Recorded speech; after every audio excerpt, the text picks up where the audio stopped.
ఏమంటివి జాతి నీతో మున సూతు సుతుని హతలేదంటువ ఎంత మాట ఎంత ఎంత మాట మాట ఎంత మాట ఇది క్షేత్ర పరీక్ష గాని క్షత్రియ పరీక్ష కాదే కాదు కాదు, కాకూడదు. ఇది నాకు కూలు తెలియదు. పరీక్ష ఇదే కదా. ఎందువా నిజంగా నాకైతే సీన్ కాదు కాకూడదు అక్కడ సీట్ల నుంచి ఆయన లేపితే చాలా బాగుంటుంది అని ఫీల్ బోరు పట్టిస్తున్నాను కానీ నాకు బోరు నాకు పడదు నిజంగా నేను రానా పక్కన ఈ మధ్యన చార్టెడ్ ఫ్లైట్లు తిరిగిన దగ్గర నుంచి యాటిట్యూడ్ మారిపోయింది ఫోన్లో నన్ను పక్కన చిన్న ఆర్టిస్ట్ నువ్వు ఎందుకన్నా చిన్న artist గా. నువ్వు లేకుండా ఆయన ఇంటర్వ్యూ చేయనంటుంటే ఏమనంటే చార్టెడ్ ఫ్లైట్కి వెళ్తారన్న నేను ఎక్కింది 2 సార్లు ఆయన 4 ఎక్కుతారు విత్ మెగాస్టార్ చార్టెడ్ ఈయన ఫ్లైట్ లో ఈ గాన్ 2 times. ఓకే అన్న నెక్స్ట్ శివాజీ అన్న దగ్గరికి వస్తున్నాను అన్న దీంట్లో మీ క్యారెక్టర్ ఎలా ఉండబోతుంది చెప్పొచ్చా మామూలుగా క్యారెక్టర్ గురించి ఏమైనా లేదా అంటే Lenin is all about its emotional ride. Lenin himself ఒక ఎమోషనల్ రైడ్ అనమాట ఈ సినిమా. దాంట్లో మేమందరం కూడా అంటే లైక్ ఎస్పెషల్లీ నేను నా రైడ్ అయితే తనతోని నాకు చాలా బాగా అనిపించింది సినిమా. చాలా బరువైన పాత్ర లెనిన్ది, అంత ఈజీ కాదు దాన్ని మోయటం అనేది. ఎందుకంటే తనకున్న సర్కమ్స్టాన్సెస్లో భారతి ఒకటి, ఈశ్వరీరావు గారు పెద్దమ్మ, అన్నయ్య, అలాగే చిన్నాయన, ఇట్లా రకరకాల ఎమోషన్స్తో తను బ్యాలెన్స్ చేయటం అనేది నిజంగా ఛాలెంజింగ్. ఒక చెప్పలేని ఒక ఎమోషన్ ఉంది నాకు. ప్రతి ఒక్కళ్ళు ఈ సినిమాకి పనిచేసిన ప్రతి ఒక్కళ్ళు కూడా లెనిన్ ఒక బ్లాక్ బస్టర్ అనే ఫీలింగ్తో డెఫినెట్గా అవుతున్నాను. చేసి మొదలుపెట్టి ఈ మేకప్ వేసుకొని ఎంటర్ అయ్యారు ఈ సినిమాలోకి. అందరం కూడా. సినిమాని నమ్మి చాలా కష్టపడ్డాం అందరూ అందరం. అందరూ అందరూ ప్రతి సినిమాకి పనిచేస్తాం. బట్ ఈ సినిమాకి ఒక ఎమోషనల్ టచ్ ఉంది మనందరం. నందు రైటింగ్ లో తన సీన్స్ లో కూడా క్యారెక్టర్స్ కి ఆ స్పేస్ ఉంది. Everybody had there space. సినిమాని లిఫ్ట్ చేయడానికి అందరికి అవకాశం దొరికింది. చాలా అండి, దట్ వాస్ ద బ్యూటీ. మంచి క్యారెక్టర్ ఇచ్చారు. న్యాయంగా చెప్పాలంటే చాలా మంచి క్యారెక్టర్ ఇచ్చారు నాకు ఇంకోటన్నా ఈ సినిమాలో సరే ఈ సినిమాలో కామెడీ ఎంతవరకు ఉంటుంది? కామెడీ ఉందా? మీరున్నారు అంటే ఉంటుందా అని ఉండే scene we have some very fun scenes. మా హీరోయిన్ ఇంట్రొడక్షన్ నుంచి ఆల్మోస్ట్ ఒక 15-20 minutes ఆయనతో ప్యాకర్డ్ సీన్ కూడా ఒకటి ఉంది. అదిరిపోద్ది అది. నేను అక్కడికే వెళ్ళబోతున్నాను. 20 minutes అట్లా రన్ అవుతూ ఉంటుంది సినిమా. చాలా బాగుంటుంది. ఎంటర్టైన్మెంట్. వీళ్ళిద్దరు కొట్టేసుకుంటూ ఉంటారు. మధ్యలో నేను బుక్ అవుతాను యాక్చువల్గా. సో ఇట్లా సరదాగా ఒక బిగినింగ్ ఫస్ట్ 15-20-25 minutes వరకు సరదాగా వెళ్తుంది సినిమా. ఒక ఊర్లోకి వెళ్ళిపోయి ఆ క్యారెక్టర్లను అందరినీ పరిచయం చేసుకొని ఒక సరదాగా ఎంటర్టైన్మెంట్తో వెళ్తుంది డెఫినెట్గా. యాక్చువల్గా సార్ ఇప్పుడు యాక్చువల్గా ఈ సినిమాలో గెటప్ సీన్ అంటే 10 సినిమాలు నేను గెటప్ వేస్తాను కదా. నాకు తెలిసి అన్నం చూడంగానే నేను అన్న అలా వాక్ చేసుకుంటూ వస్తున్నారు షార్ట్లో. ఆ గెటప్ ఆ వాక్ ఇప్పుడు చెప్పలేను అన్న. సో మీకు ఎలా అనిపించింది అన్న? నేను బిగినింగ్ నుంచి చెప్తున్నాను అందుకు. ఆయన లుక్ మాత్రం నాకు విపరీతంగా సినిమా చూసిన తర్వాత అందరికీ చెప్పాల్సిందే మీ లుక్ స్టోరీ అయితే. చాలా చాలా సినిమాల తర్వాత చాలా డిఫరెంట్ క్యారెక్టర్ అనేది. మీకు ఎలా అనిపించింది అన్న? నేను డబ్బింగ్ చెప్తూ ఎక్కువ రోజులు డబ్బింగ్ ఉంటే బాగుండని అనుకున్న సినిమా ఇది. So I can see my face dubbing చెప్పేటప్పుడు అవును అరే అయిపోయిందా లేదు ఇంకా కొంచెం ఉంటే బాగుండు అని ఏమైనా కరెక్షన్ చెప్తారేమో అంటే నేను చూసుకోవడానికి కొత్తగా ఉంది నాకు. చాలా సినిమాలు చేస్తాం but same Brahmaji only, similar Brahmaji, little maybe costume change. ఇక టోటల్ గెటప్ మారిపోయింది. సో నేను కొత్తగా నాకు అనిపించిన స్క్రీన్ మీద కూడా నేనే అన్న ఫీలింగ్తో చెప్పాను. అది నాకు డబ్బింగ్ ఎలా చెప్పారన్నా? సేమ్ ఆ గెటప్లా అనుకుంటూ చేశారా, మామూలుగానే చేశారా? లేదు పాపం డైరెక్టరు నేను ఒక 2-3 ఏళ్ళ కానీ తనకు అలవాటు డైరెక్టర్ని చెప్పమని అది రిపీట్ చేశాడు చాలా మటుకు.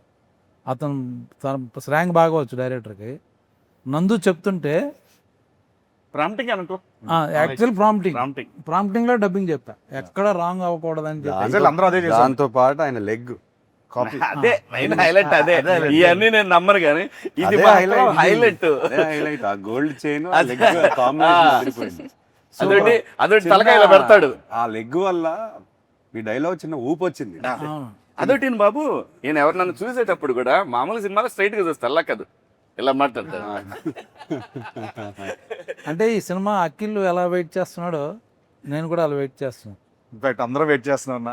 కానీ నేను అలా ఒకటైతే కాదు. చెప్పగలను, తను చూసిన ఫస్ట్ రోజు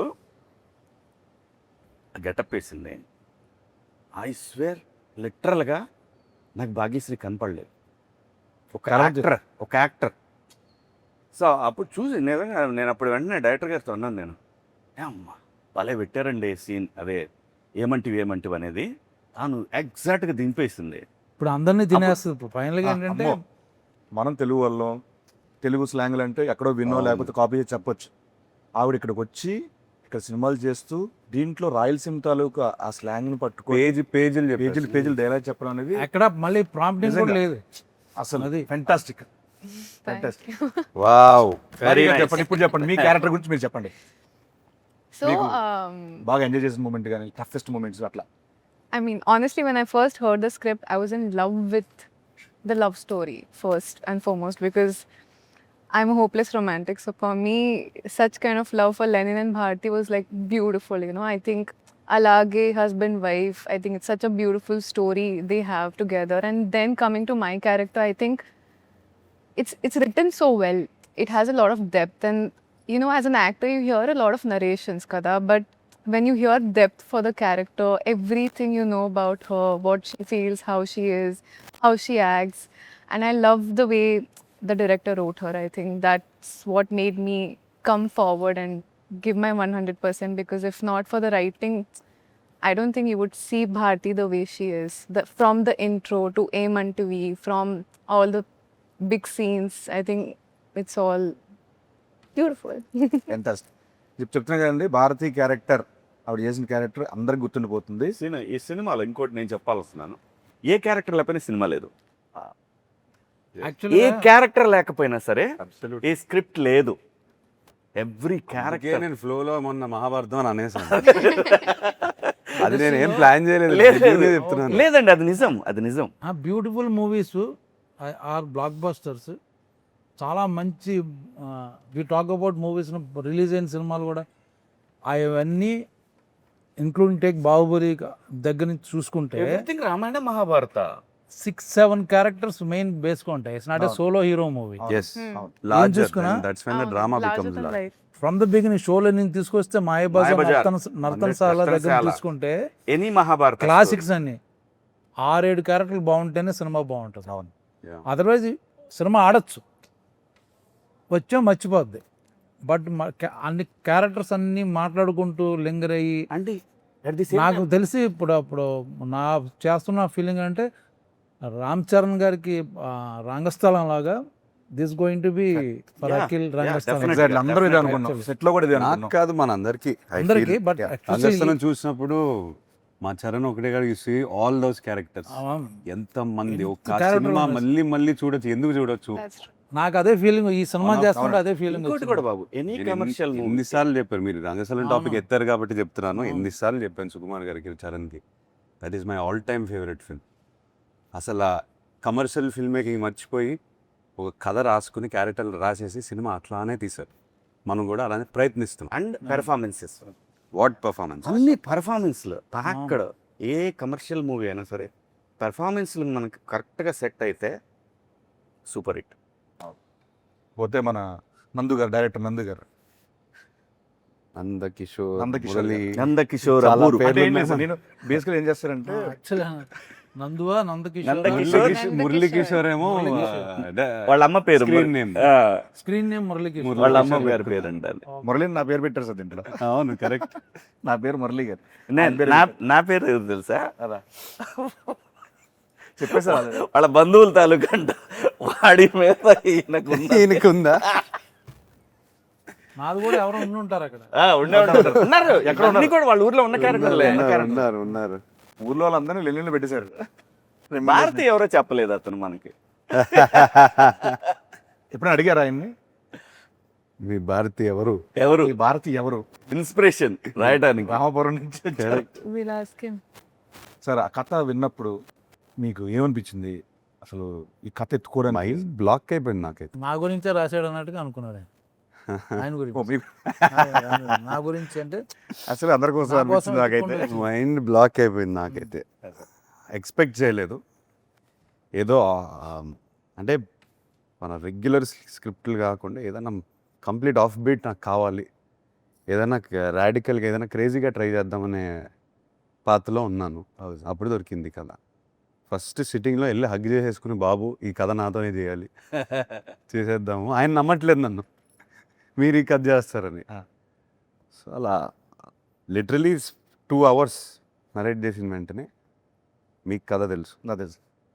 అందరూ కథ చూసిన సినిమా చూసిన తర్వాత they will understand why we are talking like this. Screen play అండి. స్క్రీన్ ప్లే ఒకటే కాకుండా ట్విస్ట్ అండ్ టర్న్స్, థ్రిల్, చాలా బలమైన కథ. ఆ ప్రీ క్లైమాక్స్ క్లైమాక్స్కి వచ్చేసరికి ఎవరు ఏం ఎక్స్పెక్ట్ చేయలేరు.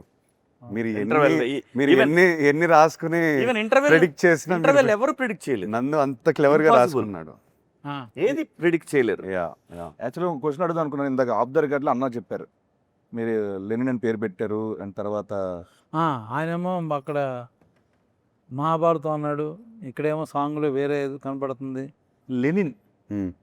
Title Hmm. వై వై చాలా మంది నాకు ఫ్రెండ్స్ అడిగారు లెనిన్ పెట్టారేంటి, లెనిన్ అంటే ఏంటి, ఎందుకు? అంటే నందు ఎందుకు పెట్టాడా, అసలు ఆ పేరు ఎందుకు, నందు ఎందుకు పెట్టాడన్నా? ఆ. లేదు, ఐ థింక్ రామాపురంలో ఇప్పుడు స్టాలిన్, లెనిన్ ఒక పాయింట్ ఆఫ్ టైంలో ఐ థింక్ కమ్యూనిజం మూవ్మెంట్ వల్ల పేర్లు వచ్చాయి, అలా ఉండిపోయాయి.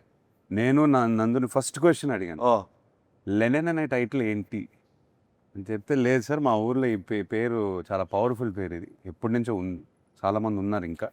ఈవెన్ కమ్యూనిస్ట్ ఫ్యామిలీస్ చాలా Yes, మంది yes, ఉన్నారు. yes. వాళ్ళు ఇంకా పెడతారు. ఇప్పటికీ ఉన్నారు. ఉన్నారు. నేను రామాపురంకి వెళ్ళినప్పుడు కూడా కలిశాను లెనిన్ బాబు కలిశాను. తనకి ఎందుకు ఈ పేరు చాలా పవర్ఫుల్గా అనిపించింది. అండ్ తన తన తన మైండ్లో రామాపురంలో లెనిన్ అనే క్యారెక్టర్ ఉంటే, నా లెనిన్ ఉంటే ఇలా ఉంటాడని రాశారు. సూపర్. ఓకే. అండ్ ఎగ్జాక్ట్లీ మా భాగ్యశ్రీ గారికి కూడా ఈ స్టోరీ చెప్పినప్పుడు డైరెక్టర్ గారు మీరు ఏమనుకున్నారు, ఈ కథ ఏమవుతుంది ఏంటి, ఇంత ఇంత పెద్ద కథ ఏమనుకున్నారు అసలు మామూలుగా? Firstly, I mean, like I said, the love story, but other than that, the entire screenplay was so organically perfect. You know, like I'm somebody who loves predicting, like, okay, what's going to be the interval, what's going to be the climax. But naku assal I was like mind blown. Like he said, you hear some stories and you feel like, okay, you want to be a part of them. It will be good commercially, this, that. This story is something that touched my heart. I felt like I have to be a part of it. And I don't know if it's destiny or what, it came to me sometime back.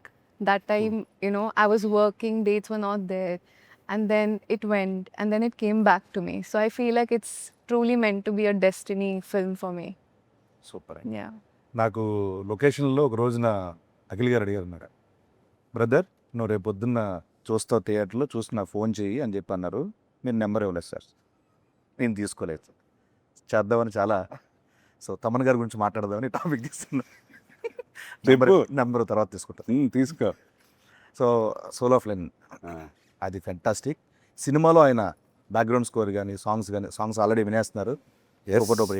Thaman is known for background score. తను ఆ soul of Lenin నాకు గిఫ్ట్గా ఇచ్చాడు, 1 year back ఇచ్చేసాడు song. Literally I said ఈ కథ నుంచి ఏదో డిమాండ్ చేస్తుంది తమన్, ఏదో గ్లింప్స్ మీకు గుర్తుందా, ఫస్ట్ గ్లింప్స్ ఒకటి ఉంది, దాంట్లో ఒక శకమిది అనే ఉండింది ఒకటి, ఇంకా డిమాండ్ చేస్తుంది సినిమా, ట్రై చేయదన్నా అని చెప్తే he came up with soul of Lenin. And అప్పటి నుంచి మాకు ఇన్స్పిరేషన్, నాకు నందుకి ఎప్పుడు కూర్చుని మాట్లాడిన కథ గురించి సోల్ ఆఫ్ లెనినే ప్లే చేసుకుంటూ మాట్లాడతాం. అండ్ దాని నుంచి ఎన్నో మూమెంట్స్ వచ్చాయి, దాని నుంచి ఎన్నో బ్యాక్గ్రౌండ్ స్కోర్లు వచ్చాయి. అండ్ మీరు థియేటర్లో చూస్తారు, తమన్ మావ షేక్ చేస్తాడు. నాకెందుకో ఈసారి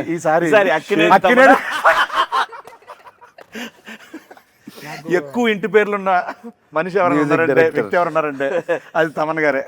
ఆ షూట్లో తెలిసాడు మొన్న AK-47 షూట్. నాకు వచ్చి చేయి పట్టుకుని బ్లాక్ బాస్టర్ సినిమా అని చెప్పేశాడు లెనిన్. తను ఆల్రెడీ చెప్పేసాడు. అందరూ ఇలానే మాట్లాడుతున్నారు. ఒక 2-3 days డబ్బింగ్ చేసిన తర్వాత ఫోన్ మెసేజ్లు చేశారు, తమన్ బ్యాక్గ్రౌండ్ స్కోర్ రామజోయ్ గారు అయిపోయిన తర్వాత రామ్జో గారు. So everything now positive. Just థియేటర్కి వెళ్ళి కొట్టేయాలి మనం. అందరు కష్టంగా అనిపిస్తుంది కాబట్టి అంటున్నాను. టచ్వుడ్ అంటున్నారు, అందరు చెయ్యి ఉంది దీంట్లో. ఆయనే వుడ్. ఓకే సార్, ఇంకా నువ్వేంటి